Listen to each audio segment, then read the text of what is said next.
Hi guys, my bedroom currently has no bed tables. My plan is to buy some IKEA bed tables and transform them into Indian Inlay tables. If you haven't seen some of these beautiful works of art, I'm gonna put them in the video right here.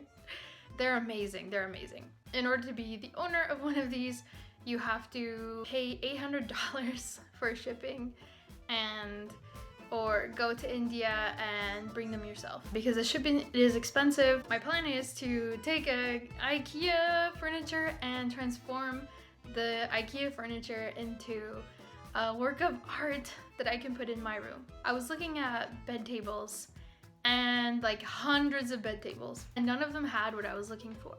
I was looking for a bed table that had rounded corners in feng shui. If you look up some feng shui principles, it's nice to have no pointed corners in your bedroom. So if you have any furniture that has pointed corners, it kind of subconsciously creates a feeling of unease because you could just be walking and hit your leg on the corner and it hurts. If you have rounded corners, it kind of creates a friendlier environment. Maybe if I get something at IKEA that's solid wood, I could round out the corners myself. I could paint it the color I want and put the design on it that I want. Feng Shui principles say that you should have some kind of, like the color of everyone's skin. These are the kind of colors you should have in your bedroom to feel a sense of tranquility. So I really wanted to just experiment with that to see if it works out or not. I'm gonna do this project and see if it works. You can order the stencils online and I'll put a list of the supplies that I used below. Okay, so I made these edges curved with this hand sander.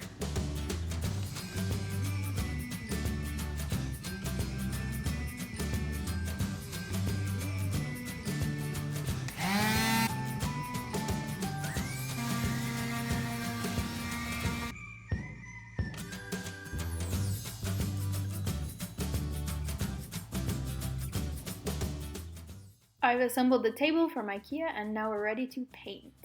This is the color I made at Sherwin-Williams. It's a custom color, so you can ask them to customize if you want a special kind of color. You put pink and brown into it. Let's see what it looks like on the wood.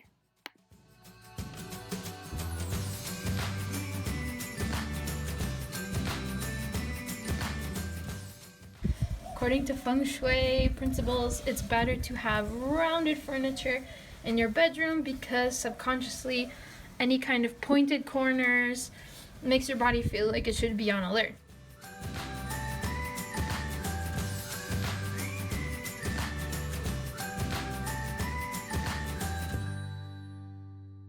First, I painted it right side up, and then now I turned it upside down and I painted it upside down because there's a number of areas that I missed and I want to make sure to get everything.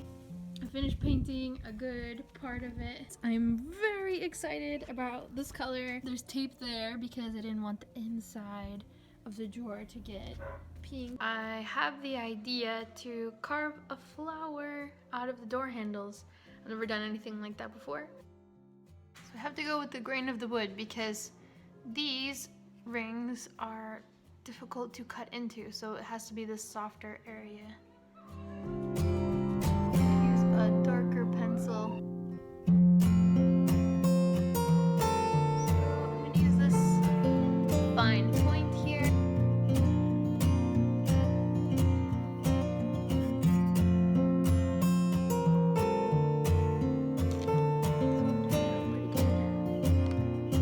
Starting the second one.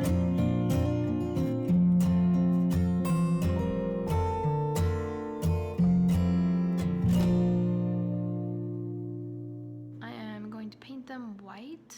So on the website they recommend using a stencil roller, and I got a stencil brush, which is to fill in the holes on the stencil. I want to show you guys some of the mistakes that I made, just in case if you're trying this you don't do the same thing. So on the directions it says to use spray adhesive, and I wanted to try that out, so I just thought, well, I could just tape down the stencils and see what happens. So I did a little test on a piece of cardboard with the stencil, and you can see it turned out pretty cool, but there's so much bleeding. It made me think, okay, before I try this on the actual wood, I actually need to buy some spray adhesive. So then I went to Home Depot and I got this general purpose spray adhesive 45. It's photo safe and it's for plastics, paper, cardstock. So I thought, well, this is spray adhesive. I'll try this. So then I tried it and it leaves a sticky residue on the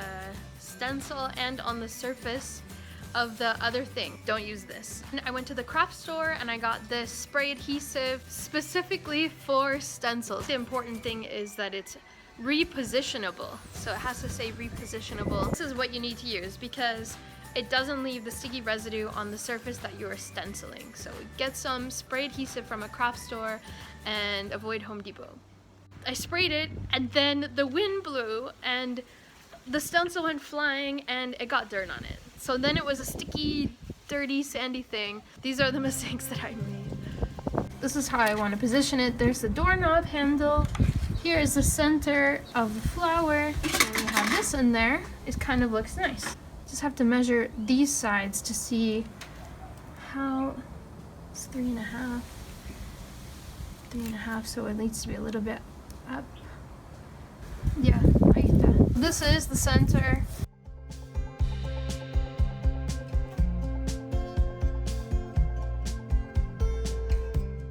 So what we need to do is spray.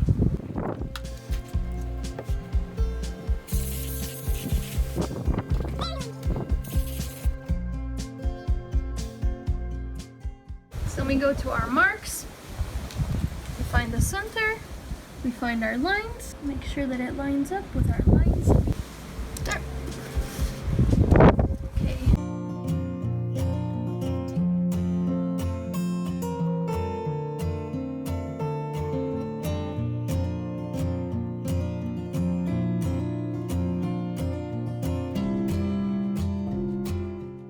Even though you have a stencil that basically gives you the form that you need, you still need to measure and calculate where you're going to place the stencil.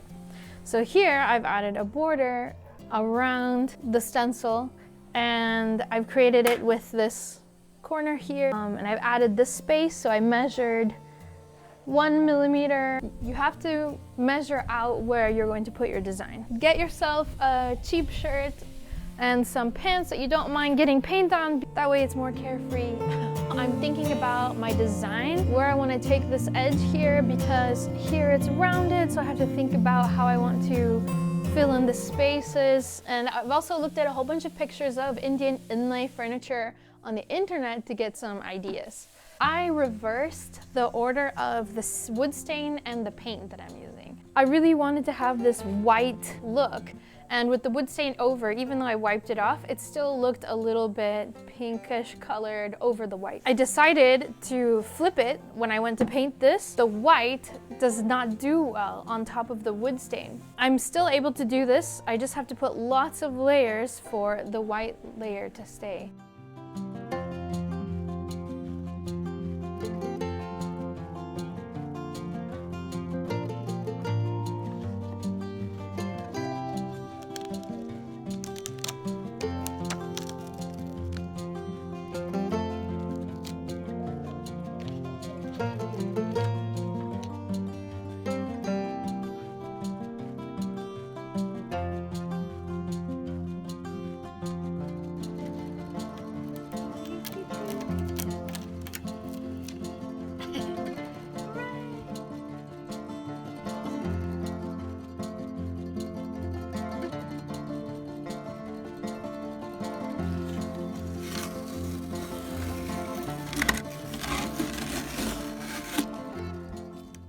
Now that I've painted the bed tables and the project is finished, I really enjoyed doing the project, and I was thinking of doing it again now that I have the techniques down, now that I know exactly what supplies I should use and which order I should put the paint in.